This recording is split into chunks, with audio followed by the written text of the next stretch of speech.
عالمگیر بادشاہ نے 40 علماء بٹھا رکھے تھے جو فتویٰ لکھتے تھے. رات کو فتوے سنا کرتا تھا اور اشکال پیدا کرتا تھا.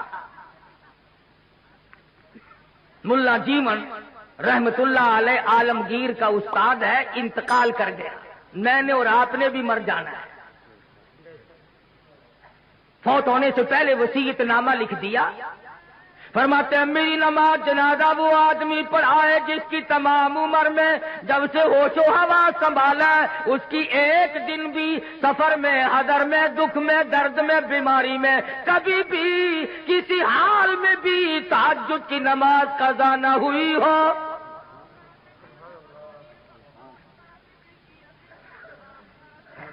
دلی کی جامع مسجد کے سامنے جنازہ رکھا ہے، سارا دن بیت گیا. علماء موجود ہیں، محدثین موجود ہیں، مفتی موجود تھے، قاری موجود تھے، قاضی موجود تھے، مگر کوئی جنازہ پڑھانے کی جرت نہیں کرتا. کبھی نہ کبھی دکھ میں، درد میں، شادی میں، غمی میں تہجد کی نماز چلی جاتی ہے، کوئی جرت نہیں کرتا. عصر کا وقت ہوا، بادشاہ عالمگیر استاد محترم کے جنازے کے قریب پہنچا اور منہ سے کپڑا اٹھا کے کہنے لگا او اللہ والے تجھے کیا ملا؟ دنیا سے جاتے جاتے میرا راز کھول گئے. میں سمجھتا ہوں، جانتا ہوں کس کے بارے میں لکھ کے گئے ہو، کسے حکم دے کے گئے ہو، مگر اے اللہ والے یہ تو بتا میری تمنا تھی، میری آرزو تھی کہ تیرے سوا، میرے رب کے سوا کوئی نہ جانے میں کیسا ہوں. والذین یبیتون لربہم سجدا وقیاما. وہ لوگ کتنے کامیاب ہیں جن کی راتیں سجدوں اور قیام میں بیت جاتی ہیں. امن ہوا قانت آناء اللیل.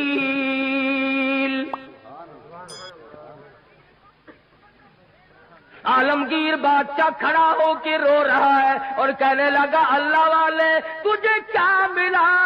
دنیا میں میرا راز کھول دیا، اب میں بڑا مشکل میں ہوں. اگر میں اپنا راز بچاتا ہوں تیرا جنازہ پڑھانے والا کوئی نہیں، تیرا جنازہ پڑھاتا ہوں تو میرا راز نہیں بچتا. اللہ والے میں مصیبت میں آ گیا ہوں. میری تو بڑی تمنا تھی میرے رب کے سوا کوئی نہ جانتا میں کیسا ہوں.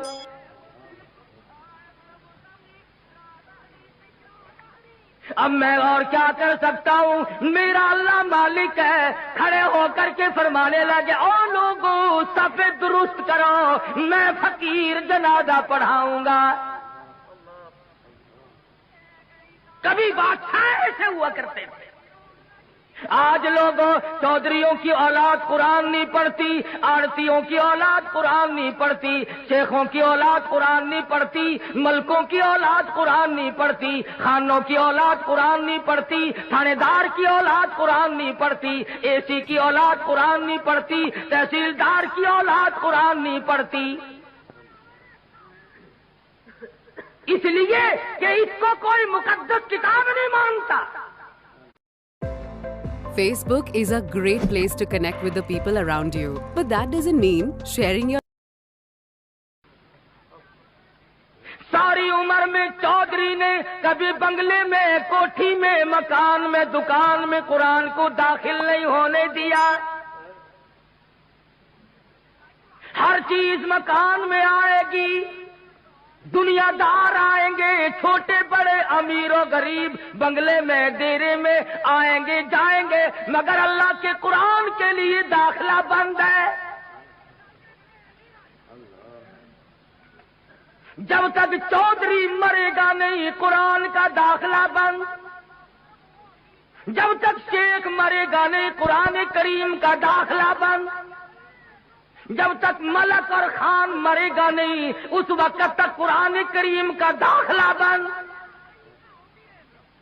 جب مر جائے فوراً داخلہ کھلتا ہے. اس مسجد کے مولوی کو بھی بلا کے لاؤ، اس مسجد کے مولوی کو بھی بلا کے لاؤ، ادھر کے طالب علم بھی بلاؤ، ادھر کے طالب علم بھی بلاؤ، چاروں طرف بیٹھے ہیں، قرآن مجید کی تلاوت ہو رہی ہے، مرنے والے کا بیٹا بیچ میں کھڑا ہوتا ہے اور کہتا ہے مولانا او قاری صاحب آج تو اتنا قرآن پڑھو، آج تو اتنا قرآن پڑھو، آج تو اتنا قرآن پڑھو، میرے ابا مرحوم کو بہشت میں ٹھوک کے جانا۔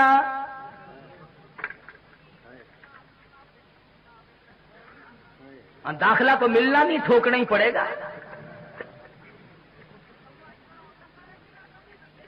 آج قرآن یاد آیا، اس کا مطلب تو یہ ہوا کہ یہ قرآن مردوں کے لیے اترا ہے۔ موٹر کار زندوں کے لیے، ہوائی جہاز زندوں کے لیے، ریل گاڑی ہوائی، تمام سواریاں، تمام سبزی ترکاری پھل فروٹ، عورت مرد کے لیے، مرد عورت کے لیے زندہ چاہیے۔ اور لوگوں انصاف کرو، ہر چیز زندوں کے لیے، خدا کا قرآن مردوں کے لیے۔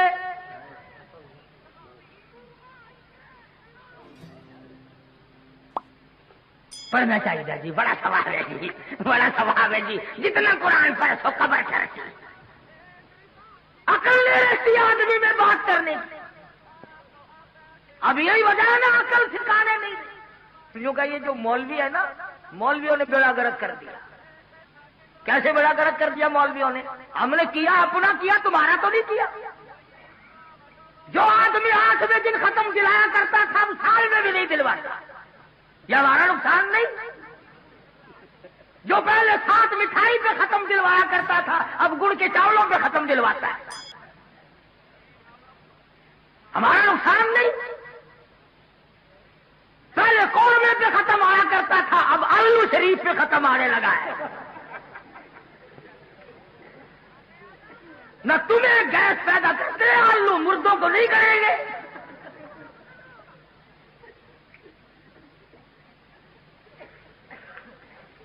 یہ ساری کی ساری باتیں بے عقل پن میں آدمی کرتا ہے، جب عقل سلیم نہیں رہتی اس وقت یہ بات کرتا ہے۔ امام الانبیاء محبوب کبریا حضرت محمد مصطفیٰ صلی اللہ تعالی علیہ وسلم کے نوجوان صحابہ، مرد تھے یا عورتیں تھیں، بوڑھے تھے یا جوان تھے، امیر تھے غریب تھے، تمام کے تمام نے کمال کر دیا۔ اور خود خدا کہتا ہے اولئک کتب فی قلوبہم الایمان، یہ وہ لوگ ہیں جن کے دلوں پہ میں نے ایمان لکھ دیا۔ اور فرمایا والانصار الذین اتبعوہم بإحسان رضی اللہ عنہم ورضوا عنہ، یہ مہاجرین، یہ انصار، یہ ابو بکر، یہ فاروق، یہ عثمان ذی النورین، یہ علی مرتضیٰ، یہ تمام کے تمام صحابہ کرام، اللہ فرماتے ہیں ان کی بات نہ کرو، اپنی کرو، میرا فیصلہ سن لو، رضی اللہ عنہم ورضوا عنہ، میں ان سے راضی، یہ مجھ سے راضی۔ تم بیچ میں بھونکنے والے کون ہو؟ تم کون ہو؟ تمہیں کیا مطلب ہے؟ دیکھو نا جی، فاروق اعظم نے، صدیق اکبر نے خلافت پہ قبضہ کر لیا، پھر تو اور تیرے باپ دادا اس وقت کیوں نہیں بولے؟ اس وقت کیوں نہیں بولے؟ اگر دم تھا، اگر ہم تھا، جرأت تھی، اس وقت کیوں نہیں بولے؟ 1400 سال کے بعد مسائل یاد آئے ہیں، نماز سے جان چھڑانے کے لیے، روزے سے جان چھڑانے کے لیے، باقی دین کے احکام سے جان چھڑانے کے لیے صحابہ کرام پہ اعتراضات۔ اور کوئی ہو، میں تمام کے تمام کو کہتا ہوں، یا وہ لوگ ہو جو صحابہ کرام کو معیار حق نہیں مانتے، یا وہ لوگ ہو جو صحابہ کرام کو بددیانت کہتے ہیں، یا وہ لوگ ہو جو صحابہ کرام کو بکواس کرتے ہیں، ہم تمام کے تمام کو ذلیل و خار سمجھتے ہیں۔ تم ان کا کیا بگاڑو گے جن کا سردار کالی کملی والا ہو؟ تم ان کا کیا بگاڑو گے جن کا والی محمد مصطفیٰ ہو؟ تم ان کا کیا بگاڑو گے جن کا داماد کالی کملی والا ہو؟ تم ان کا کیا بگاڑو گے جن کا سسر محمد مصطفیٰ ہو؟ تم دنیا میں نہیں ڈھونڈتے پھرتے؟ جو جج آتا ہے اس کا باڑا پٹھارا نکالتے ہو، پتہ لگاؤ یہ ہے کتوں دا، کہڑے علاقے دے رہن والا؟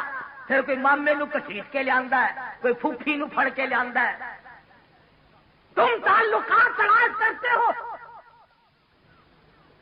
ابو جہل نے تلواریں سب کو ننگی دے دی اور کہا کندھے سے کندھا ملا کر کھڑے رہنا، نکل نہ جائے نبی۔ سارے کے سارے ایک دوسرے سے کندھا ملا کر کھڑے ہو گئے، اور ادھر حکم ملا میرے محبوب اسی وقت ہجرت کرو، چلو مکہ چھوڑ کر۔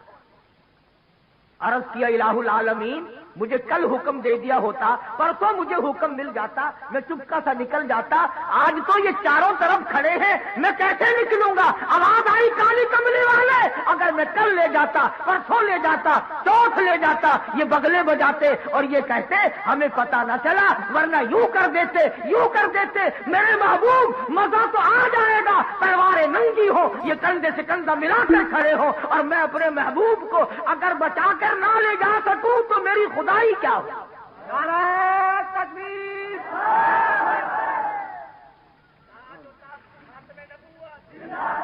پتہ نہ چلا، ورنہ یوں کر دیتے، یوں کر دیتے۔ میرے محبوب مزہ تو آ جائے گا، تلواریں ننگی ہو، یہ کندھے سے کندھا ملا کر کھڑے ہو، اور میں اپنے محبوب کو اگر بچا کر نہ لے جا سکوں تو میری خدائی کیا ہو؟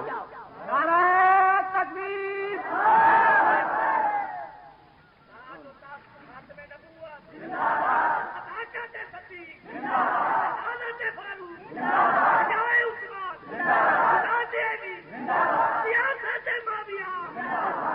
آج ہی تو لے جانے کا مزہ آئے گا۔ الہی نکلو کیسے؟ فرمایا مٹھی بھر کر مٹی کی ان کی طرف پھینک دو۔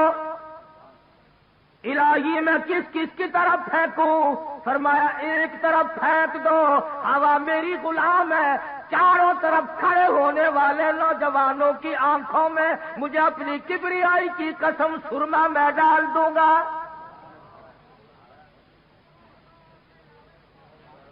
نبی نے مٹھی بھر کر مٹی کی پھینک دی، سب کی آنکھوں میں تشریف لے گئی۔ ایک دوسرے کو برابر میں کہنے لگے کیوں ہے بدماش، میری آنکھ مٹی پھینک دی؟ انہوں نے کہا واہ، پہلے پھینک کر پھر بھونکنا بھی شروع کر دیا۔ تلواریں تو دی پھینک اور لگ گئے ایک دوسرے کی مالش کرنے۔ ابو جہل جو آیا آ کے کیا دیکھتا، حجرے کے چاروں طرف ماتم ہو رہا ہے۔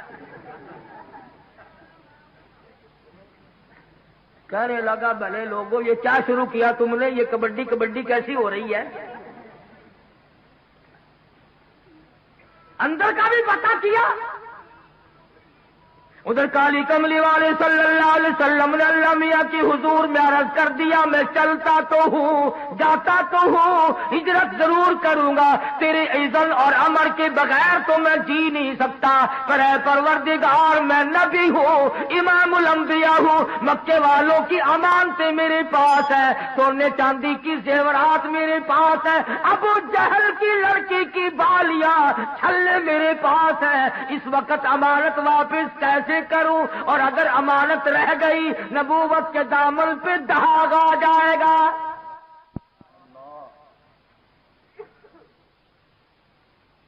امانت واپس نہ ہوئی تو نبوت کے دامن پہ داغ آ جائے گا۔ اور ایک ہم ہیں سچے عاشق، امانت رکھ کر واپس لے کے تو دکھاؤ۔ ہم دیوانے ہیں، ہم پروانے ہیں، کوئی امانت رکھ کر لے کے تو دکھائے۔ ادھار وصول نہیں ہوتا تو امانت کون واپس کرے؟ صحابہ کرام وہ نوجوان سے یہود و نصارا عیسائی لوگ دو سال کے لیے سفر میں جاتے تھے، اپنی جوان خوبصورت بچیوں کو صحابہ کرام کے گھروں میں چھوڑ جاتے تھے۔ ہمیشہ ایسا ہوتا رہا، کبھی کسی عیسائی نے، کبھی کسی کافر نے کالی کملی والے کے غلام کے ذمے تہمت نہ لگائی۔ انہوں نے غیر کی آبرو کی حفاظت کی، غیر کی عزت کی حفاظت کی۔ آج ہم سے اپنی حفاظت نہیں ہوتی۔ اب تو لوگ یوں لگ گئے کہنے کہ گھر میں عورت بٹھانے سے کیڑے لگ جاتے ہیں، عورت کو کیڑے کھا جاتے ہیں۔ اچھا، سارا بھی کیڑے کھا گئے کہ تیری باقی ہے؟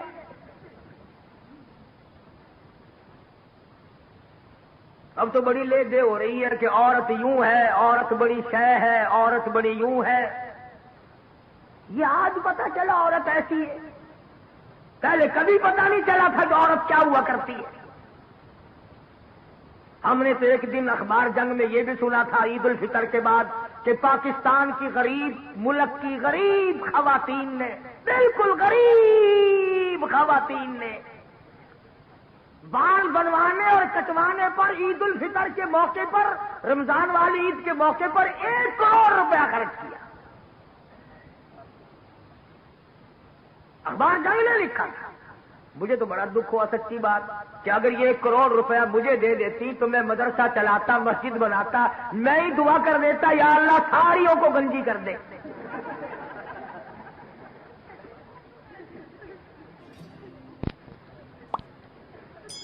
پر میری دعا کی یہ قائل نہیں۔ اور اخبار میں لکھا تھا کہ اتنا رش پڑا کہ راستوں کو لائن لگی رہی، اور لائن میں جہاں لڑکیاں تھیں، نو عمر چھوکریاں تھیں، اخبار میں یہ بھی لکھا تھا کہ نانی اماں، دادی اماں بھی لگی ہوئی تھی۔ یعنی لائن میں جہاں لڑکیاں بڑکیاں تھیں وہاں پرانے پپے بھی لگے ہوئے تھے۔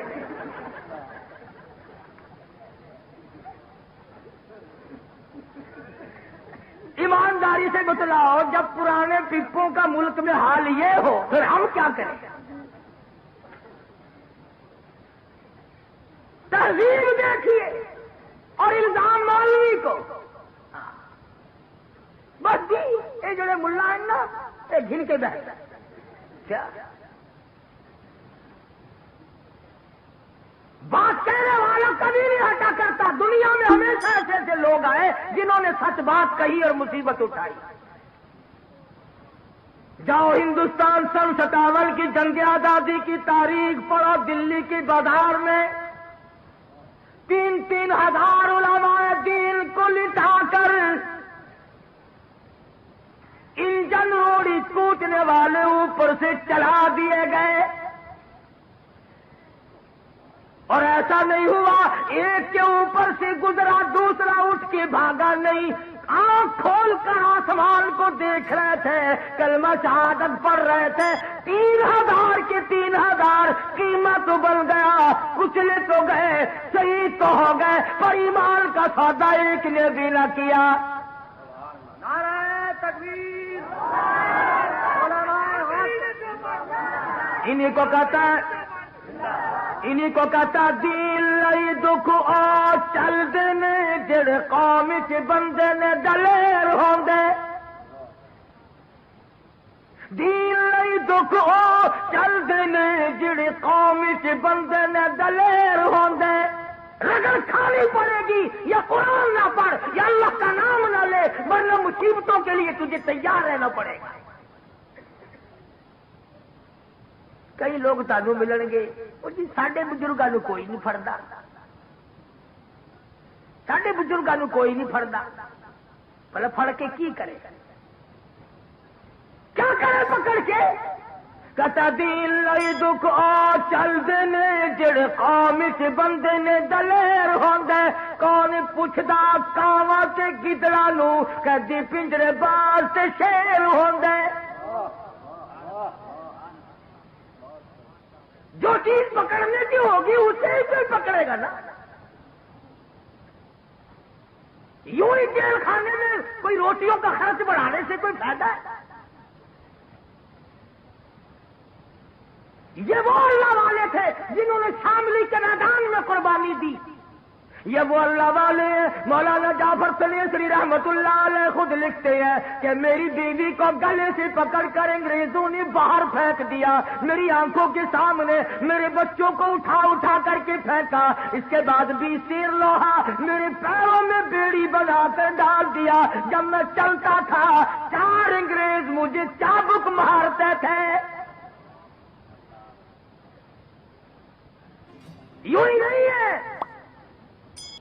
حضرت لاہوری رحمت اللہ علیہ کا ختم نبوت کی تحریک میں برف کی سلی پہ لٹایا ہوا ہے, اور لاہوری اپنے بوڑھے پہ ترس کھا, اپنی ضعیفی پہ ترس کھا, اپنی ناتوانی پہ ترس کھا, بعد آ جا یہ مطالبہ ترک کر دے. لاہوری برف کی سلی پہ کہتا دل لئی دکھ چل دنے جڑے قوم چ بندے